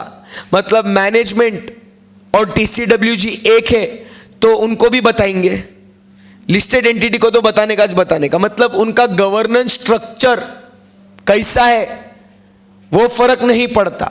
मतलब समझ में आ रहा मैं क्या बोल रहा हूं? नहीं समझा आपको? मैं समझाता हूं, रुको। देखो कभी कभी क्या होता है ना, ये ऑर्गेनाइजेशन के TCWG और ये ऑर्गेनाइजेशन के मैनेजमेंट, समझा क्या आपको? ये ऑर्गेनाइजेशन के TCWG और ये ऑर्गेनाइजेशन के मैनेजमेंट। सो इस ऐसे के अनुसार 260 में हम लोग सिर्फ किसे रिपोर्ट करना चाह रहे हैं? TCWG, मैनेजमेंट को नहीं। ये सिचुएशन नंबर 1 है। बट सिचुएशन नंबर 2 में क्या हो सकता है कि TCWG is only your management, दोनों एक ही चेहरे हैं, बराबर के नहीं? तो फिर सर इस ऐसे के अनुसार क्या ये दोनों जो एक ही चेहरे, इनको भी कम्युनिकेट करने का क्या? तो आंसर इज यस, 260 यहां पे भी और यहां पे भी, इररिस्पेक्टिव ऑफ इट। आई बात समझ में? बोलो ना हाँ या ना? हाँ जी। Next, this essay does not establish the requirement regarding the auditor's communication with the entity's management or owners unless they are also charged with the governance role. Important point for MCQ, मालूम है क्या? 260 के अनुसार you will communicate to whom? Management, owners, those charged with governance, all of the above. Only those charged with governance भाई, only those charged with governance। आई बात समझ में? अरे नाम में ही लिखा है ना, कम्युनिकेशन विद दोस्त चार्ज्ड विद गवर्नेंस। तो मालिक को भी नहीं, मैनेजमेंट को भी नहीं, किसको? ओनली TCWG को। हाँ, फिर अगर मैनेजमेंट TCWG होगा तो करने का, ओनर TCWG होगा तो करने का। बट अगर मैनेजमेंट अलग है, ओनर अलग है, TCWG अलग है, तो सिर्फ किसको इन्फॉर्म करने का? TCWG को। ये बहुत छोटी छोटी चीजें हैं, बहुत इंपॉर्टेंट है, बराबर के नहीं? जिंदगी में बहुत आगे जाओगे अगर ये बारीक बारीक चीजें ध्यान में रहेगी तो। क्योंकि क्या है, बच्चों को नंबर क्यों नहीं मिलते फिर? ये कन्वीनियंटली इग्नोर करते ना, कोई पढ़ता ही नहीं ना कोई पढ़ाता नहीं इसको, बराबर है? तो you should know this. Remember 260 नाम में ही है, किसको रिपोर्ट करना है? TCWG को, मैनेजमेंट को ना, ओनर्स को ना, किसको? TCWG को। हाँ, आगे। Recognizing the importance of the effective two-way communication in audit of financial statements, this essay provides an overreaching framework for the auditor's communication with those charged with governance and identifies some specific matters to be communicated with them. Okay. ऐसे क्या बोलता है? ये ऐसे specific matters को identify करता है जो आपको कम्युनिकेट करना है। अब आपने क्या पूछा, सर कौन से मैटर्स को कम्युनिकेट करने का है? रुको ना, ऐसे बता रहा है कौन से matters. Simple. It establishes the specific requirements regarding the communication of significant deficiencies in internal control identified during the audit. Okay. Role of communication. क्यों करने का? इसको अंडरलाइन करते हैं अभी। इंपॉर्टेंट यहाँ पे अंडरलाइन क्या कर लेते हैं? Does not establish requirement with management or owners unless they are the same. Okay. Role of communication. The essay focuses primarily on the communication from the auditor to those charged with governance. Nevertheless, effective two-way communication is important in assisting. मतलब कभी हम लोग सिर्फ आपको ऐसा नहीं होना कि हम सिर्फ आपको बोलते जा रहे आप हमें कोई जवाब ही नहीं दे रहे। कम्युनिकेशन बचपन में पढ़ते थे, is a what? Two-way process. सिर्फ अकेला व्यक्ति बोल रहा है, दूसरा रिस्पॉन्ड नहीं कर रहा, उसको कम्युनिकेशन नहीं बोलते, बराबर? बट ऐसे क्या बोलता है कि यहाँ पे मेनली ये इनिशिएट किससे हो रहा है? ऑडिटर से। बट अगर उससे भी रिप्लाई आया ना TCWG से, तो वो इफेक्टिव है। बट नहीं आया तो TCWG को आप बताओ ये रिक्वायरमेंट ऐसे की है, किसके लिए है? The auditor and those charged with governance. ये इंपॉर्टेंट क्यों है? Why communication is important? To understand the matters related to audit, कि ऑडिट में तुम क्या करने वाले हो, कब देखने वाले हो, क्यों देखने वाले हो, क्या कुछ गड़बड़ मिलती है, ऐसा वो इंपॉर्टेंट मैटर्स जो ऑडिट में होते हैं ना, वो TCWG को बताएंगे। Understanding the matters which are relevant to audit, बराबर? And in developing a constructive relationship, not destructive, constructive. मतलब वो भी हमको सपोर्ट करेंगे ना, जब हम उन्हें बताएंगे हम लोग ये मैटर देख रहे, ये हम लोग इसके लिए देख रहे, इससे ये फायदा होगा। TCWG बोलेगा वाह यार, ये TCWG बोलता है, सुन फिर भाई ऑडिटर, तेरे को जो भी मेरी हेल्प लगेगी ना, मैं तेरे को हेल्प करेगा, क्योंकि तू बहुत अच्छा काम कर रहा है तू, बराबर कि नहीं? तो it's a constructive relationship. You develop a good bond with TCWG because you are telling each and everything to TCWG कि हम लोग ये देख रहे, ये क्यों देख रहे, इसका फायदा क्या है। आगे, the auditor in obtaining from TCWG information relevant to the audit, जानकारी मिलेगी ना उनसे। एक तो उनको बताएगा ऑडिट में क्या क्या करने वाले हैं, उनसे इंफॉर्मेशन भी तो मिलेगी ना, फिर वो मांगने के लिए उनसे बात करूंगा ना। बोलो यस और नो? यस। अब जैसे यहां पे इंफॉर्मेशन ऑब्टेन करने के लिए आपको एग्जांपल चाहिए होंगे, याद करो ऐसे 240। सुनिए ना TCWG, आपको कुछ फ्रॉड के बारे में कुछ पता है क्या? बोलो, टेल। सुनो ना TCWG, कहीं लॉस के कोई नॉन कंप्लायंस के बारे में आपको कुछ आइडिया है क्या? बोलो ना। We can obtain that information and this we can do by what? Communicating with them. एक तो क्या क्या मैटर्स आ रहे ऑडिट के दौरान वो अपने को पता चलेगा, साथ ही साथ सेकेंड पॉइंट क्या बोलता है कि आपको इंफॉर्मेशन भी ऑब्टेन करने में हेल्प होंगी अगर आप अच्छे से एक रिश्ता बनाए रखेंगे TCWG के साथ। बोलो यस और no? Yes. For example, it may assist the auditor in understanding the entity and its environment, in identifying appropriate sources of audit evidence, and in providing information about specific transactions or events. अपन ने अपने examples दे दिए, उन्होंने उनके examples दिए, doesn't matter. सही है ना एकदम? Next, those charged with governance in fulfilling their responsibility to oversee the financial reporting process, thereby reducing the risk of material misstatement. अरे financial statement should be free from material misstatement is a responsibility of management as well as TCWG. TCWG directly नहीं but indirectly oversight, निगरानी रख के कुछ गड़बड़ तो नहीं हो रही है ना, ये ध्यान रखना किसका काम है, टीसीडब्ल्यूजी का। सो अगर ऑडिटर ये गलतियां उन्हें बताते रहेगा बार बार लगातार, जैसे अभी अपन ने सस्पेक्टेड और आइडेंटिफाइड नॉन कंप्लायंस की बात करी। सो इफ यू रिमेंबर, तो आपको first point reporting with home, reporting with home, TCWG, तो उनको बताया ना, तो तब जाके they will keep a watch कि वो कंप्लाई क्यों नहीं हो रहा है। फिर अपन ने सेकंड पॉइंट उसके अंदर पढ़ा था कि अगर भैया वही इन्वॉल्व है ना, तो फिर छोड़ो विषय। समझा क्या नहीं समझा? बट अगर वो इन्वॉल्व नहीं है तो उनको बताओ, तो वो कंप्लाई करवा के लेंगे उसको। It will help to do what, to oversee the financial reporting process कि सब कुछ बराबर हो रहा है या नहीं हो रहा। इसके लिए आपको याद होगा, तो हमने जब रेगुलर क्लासेस में ऐसे नंबर 700 पढ़ा था ना, याद है आपको? रेगुलर क्लासेस में ऐसे 700 पढ़ा था, तो उसके अंदर 8 पॉइंट हम लोग ने बात करी थी अबाउट ऑडिटर्स रिस्पॉन्सिबिलिटी। उसके अंदर फर्स्ट पॉइंट ऑडिटर शाल, उसमें मटेरियल में स्टेटमेंट वाली बात करी थी। सेकेंड ऑडिटर शाल फर्दर के अंदर हम लोग ने बात करी थी process of conducting the audit. And number 3 we spoke about communication with those charged with governance. और उसके अंदर हमने वही बताया था, plan, scope and timing of the audit. Number 2 we complied with the relevant ethical requirements. And number 3 की audit matters as required by SA 701। याद है ना, ऐसे 3 पॉइंट्स पढ़े थे अपन। ऐसे ही ये उनकी रिस्पॉन्सिबिलिटी पूरी होंगी, इसके लिए हम उनको कम्युनिकेट कर रहे हैं। आई बात समझ में आपको? बोलो आया ना? हाँ, आगे।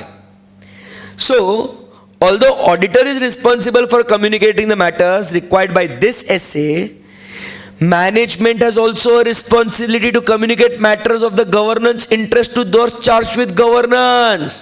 मतलब इसके ऊपर MCQ कैसा बनेगा मालूम है क्या? कोई बात ऑडिटर ने कम्युनिकेट कर दी है TCWG को, and therefore management whether they should also communicate or should not communicate। समझ में आया आपको? नहीं समझा। वापस एक बार सर, मुझे एक बात बताओ, अगर ऑडिटर ने कोई बात TCWG को बता दी है, तो इसका मतलब ऐसा है क्या कि अब वो मैनेजमेंट को TCWG को बताने की जरूरत नहीं है? ऐसा नहीं है, मैनेजमेंट को भी TCWG को बताना। देखो, हम जो काम कर रहे हैं हम हमारे ऐसे के अनुसार कर रहे हैं। मैनेजमेंट तुम तुम्हारा काम करो ना। हेलो, तुम ये मत समझो मैनेजमेंट ऑडिटर ने बता दिया तो मैं काय को बताएगा, अभी तेरे को भी बताना पड़ेगा मैनेजमेंट। समझा गया? सो एग्जाम में ये छोटा पॉइंट है, ध्यान में रखना। या तो उल्टा क्वेश्चन हो सकता है, मैनेजमेंट ने वो बात TCWG को बता दी है, so is it the responsibility of the auditor also to communicate with TCWG? The answer is yes. चाहे ऑडिटर बता रहा है मैनेजमेंट को बताना पड़ेगा, चाहे मैनेजमेंट बता रहा है ऑडिटर को बताना पड़ेगा। कम्युनिकेशन बाय द ऑडिटर, देखो वही पॉइंट लिखा हुआ है next. Communication by the auditor does not relieve management of this responsibility. Similarly, communication by management with those charged with governance of matters that auditor is required to communicate does not relieve the auditor of the responsibility to also communicate with them. मैंने तुमको बताया तो इसका मतलब ये नहीं है कि मैनेजमेंट नहीं बताएगा, या मैनेजमेंट ने बताया तो इसका मतलब ये नहीं है कि मैं नहीं बताएगा. TCWG को दो बार चार बार इंफॉर्मेशन मिलती रहेगी, मिलने दो, तुम तुम्हारा काम करते रहो. ऐसा नहीं अरे उनको मालूम है ना फिर मैं काय को बताएगा, अरे ऐसे नहीं करने का, तेरा काम है ना, तू बता चुपचाप. आई बात समझ में? Very important point. Communication of these matters by management may however affect the form of or timing of the auditor's communication with TCWG. Timing में चेंज हो सकता है, पहले बताएगा या बाद में बताएगा, बट बताना जरूरी है. जरूरी नहीं है सही समय पे मतलब कोई भी समय पे बताओ, जरूरी है कि आप बताओ. ओके. Clear communication. अरे मतलब ये समझ में नहीं आ रहा सर ऐसे में क्या बोलना चाह रहे हैं, बट कुछ तो बोल रहे हैं, बोलने दो. Clear communication of specific matters required to be communicated by SA is the integral part of every audit. भाई कैसा communication होना? Clear. हाफ हार्टेड नहीं या इंफॉर्मेशन आधी अधूरी मत दो, पूरा अच्छे से बताओ. SA do not however require the auditor to perform procedures specifically to identify any other matter to communicate with those charged with governance. देखो जो तुमको ऑडिट करते दौरान मिला ना वही बताओ. अलग से टीसीडब्ल्यूजी को कम्युनिकेट करने के लिए अलग प्रोसीजर मत परफॉर्म करिएगा। जो मिला वो बताओ, बताने के लिए कुछ ढूंढो मत। बहुत गहराई है इसमें। जो मिला वो बताओ, बताने के लिए कुछ ढूंढो मत। चक्कर आ गई? नहीं ना? लॉ और regulation may restrict the auditor's communication of certain matters with TCWG. For example, laws or regulation may specifically prohibit a communication or other action that may prejudice an investigation by an appropriate authority into an actual or suspected or illegal act. अगर कोई illegal act हुआ है, कुछ गलत काम हो गया है, बराबर, और उसका इन्वेस्टिगेशन चालू है, तो लॉ बोलेगा उनको कुछ भी आप बताओ मत। तुम इन्वेस्टिगेशन कर रहे हो ना, तुम उनको मत बताओ, फिर वो कम्युनिकेशन वाला काम यहां पे आएगा नहीं। In some circumstances, potential conflict between the auditor's obligation and of confidentiality and obligations to communicate may be complex. In such cases, the auditor may obtain what? Legal advice. Confidentiality भी maintain करना है और TCWG को भी बताना है। दुविधा में पड़ गए, लॉयर को बुला लो, भाई क्या करना तू बता दे। सही है? ओके, समझ में आ रहा है आपको यहां तक एकदम अच्छे से? बस अभी अपना काम क्या है? सिंपल सी बात है। मतलब हर ऐसे में दो इंपॉर्टेंट चीजें जो होती है वो कौन सी है? ऑब्जेक्टिव और उसको रिक्वायरमेंट, बाकी इंट्रोडक्शन है, बराबर ना? Very good. ज्यादा नहीं है, बहुत ज्यादा है। सो ऑब्जेक्टिव वही रिपीट होएगा, देखना अभी बहुत मजा आएगा आपको। Communicate clearly with those charged with governance. Responsibility of the auditor in relation to the audit, about the scope and timing. Then we have to obtain the information from them. Then we have to provide them with the timely observations and promote effective two-way communication. ये सब पढ़ लिया था क्या? मतलब क्या करना है अपने को? अपनी रिस्पॉन्सिबिलिटी ऑडिट में क्या है वो बताओ, उनसे इंफॉर्मेशन लो, टू वे कम्युनिकेशन होने दो, एंड लास्ट में जो भी तुमको मिलता है वो सही समय पे आप उन्हें ऑब्जर्वेशंस देते रहो। सही है? Requirement, the auditor shall determine first, ये कम्युनिकेशन करना है ना आपको, तो आप अप्रोप्रिएट पर्सन को ढूंढिए within the entity's governance structure with whom to communicate, बराबर के नहीं? सो वो किसको कम्युनिकेट कर सकते हैं? बोलो, कोई सब ग्रुप है क्या टीसीडब्ल्यूजी में? मतलब टीसीडब्ल्यूजी में भी अलग अलग ग्रुप्स हो सकते हैं, तो वो कौन सा पर्टिकुलर सब ग्रुप है जिससे बातचीत करनी है वो डिटरमाइन कर लो। या अगर सारे टीसीडब्ल्यूजी के मैनेजमेंट में है तो सबको कम्युनिकेट कर लो। सही है ना एकदम? सो पहला रिक्वायरमेंट क्या है? वो लोगों को ढूंढो। अरे सही है ना? First find what the appropriate persons. A और बी पॉइंट आप पढ़िए, पहले लोग ढूंढिएगा, फिर अपन वो मैटर में जाएंगे, कौन सा मैटर आपको कम्युनिकेट करना है। पहले वो ए और बी पॉइंट पढ़िएगा।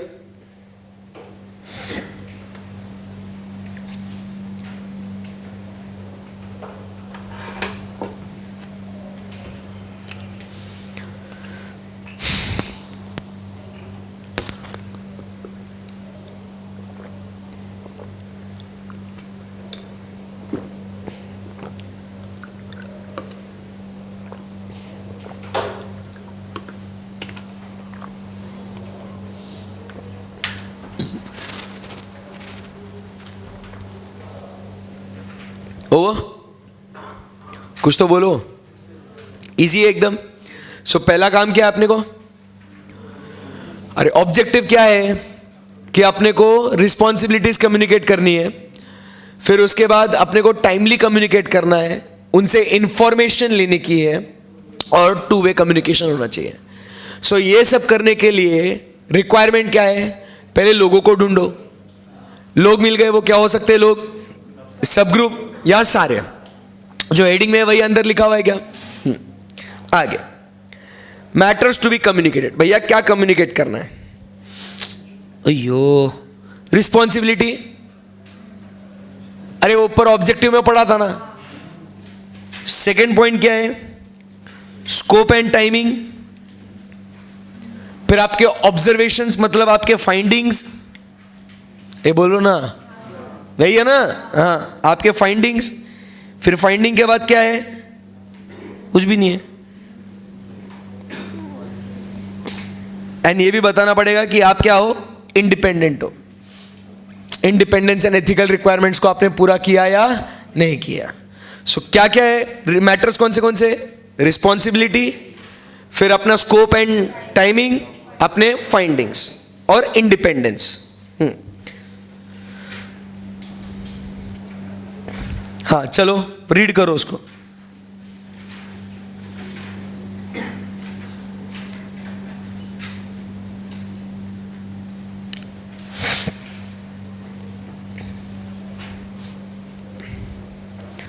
देखो उसको पढ़ो। First point only. हमारी रिस्पॉन्सिबिलिटी क्या है? To form and express an opinion on the financial statements. और हमने आपको ये जो काम किया है ना हमने, इसका मतलब ये नहीं कि आप आपकी जिम्मेदारियों से मुक्त हो गए। आपको जो जिम्मेदारी आप पे है ना वो आपको करनी पड़ेगी। Preparation of financial statements, implementation of internal controls, या तो क्या बोलते हैं उसको, compliance with laws and regulations, आपकी जो जिम्मेदारी आपको करनी पड़ेगी, खत्म। Then next, plan, scope and timing. पढ़ो इसको।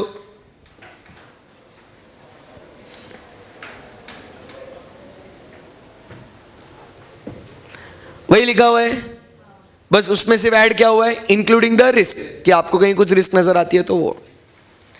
Significant findings,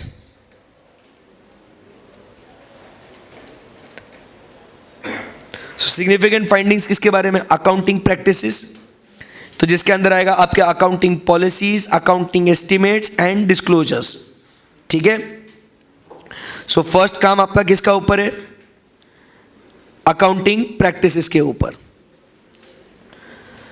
So she shall explain, the auditor shall explain to the TCWG why the auditor considers a significant accounting practice that is acceptable under applicable financial reporting framework not to be the most appropriate to the particular circumstances of the entity. कौन से suitable है, कौन से नहीं है, वो explain करेगा। Second point, any difficulties, बराबर, he will communicate significant matters arising during the audit that were discussed. Significant matters, that is अपन इसको बोलते हैं की audit matters plus return representation. हमने क्या क्या रिक्वेस्ट करे थे, the form and content of the audit report and the matters in the auditor's professional judgement are responsible for oversight the financial reporting process. कि तुम्हारे लिए कौन सी इंपॉर्टेंट बातें मेरे अनुसार मैं वो आपको बस बता रहा हूं।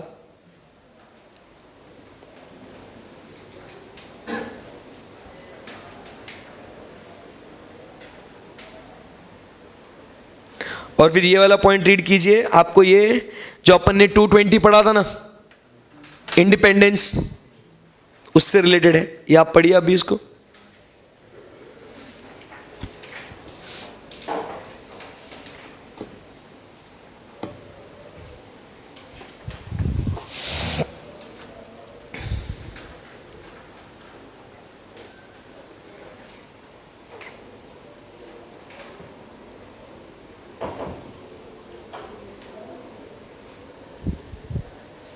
सब कुछ अपने इंडिपेंडेंस के बारे में बताना है कि हमने आपका क्या क्या काम किया था, कितना पैसा मिला था, कौन से काम के लिए कितना पैसे लिए थे, इंडिपेंडेंस के अफेक्ट हो रहा था तो हमने उसके लिए क्या क्या सेफगार्ड लिए इंडिपेंडेंस के लिए, सब कुछ हम लोग को उन्हें बताना है in respect to independence requirement.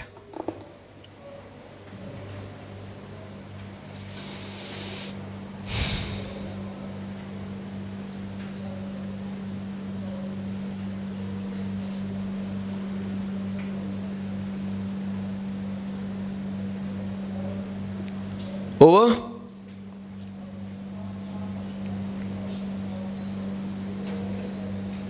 चलो अभी नेक्स्ट लास्ट पॉइंट जो पढ़ना है आज के लिए।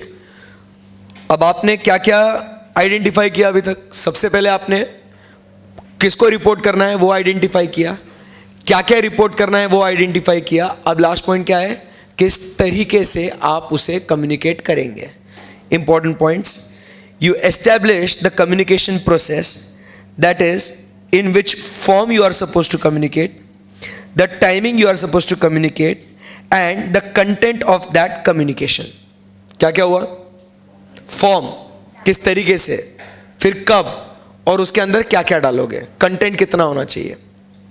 अगर आप देखोगे आगे फॉर्म नज़र आता है, आपको टाइमिंग नज़र आता है, और जो कंटेंट है वो कंटेंट कैसा होना चाहिए? Adequate, adequacy of communication. Wow sir, very simple. So आओ फॉर्म इंपॉर्टेंट एमसीक्यू के लिए, ओरल या रिटर्न कम्युनिकेशन? रिटर्न।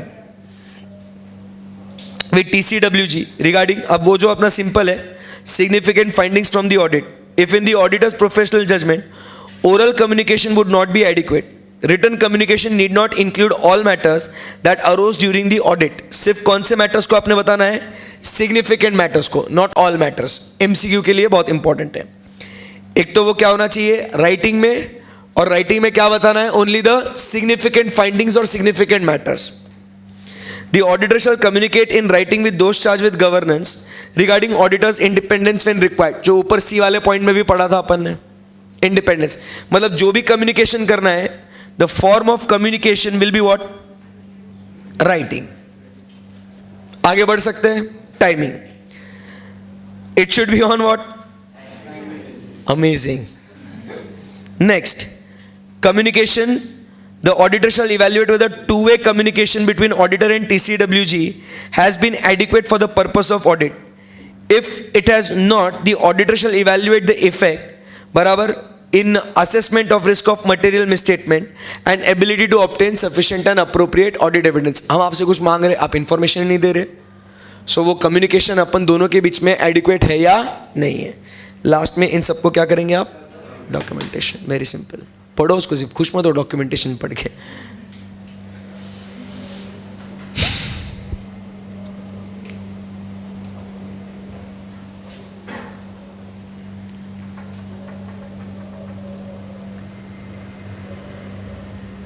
ओवर।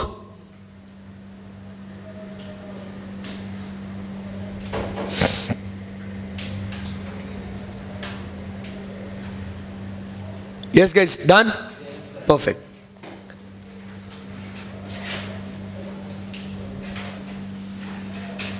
चलो तो ठीक है, अपन क्या करते हैं?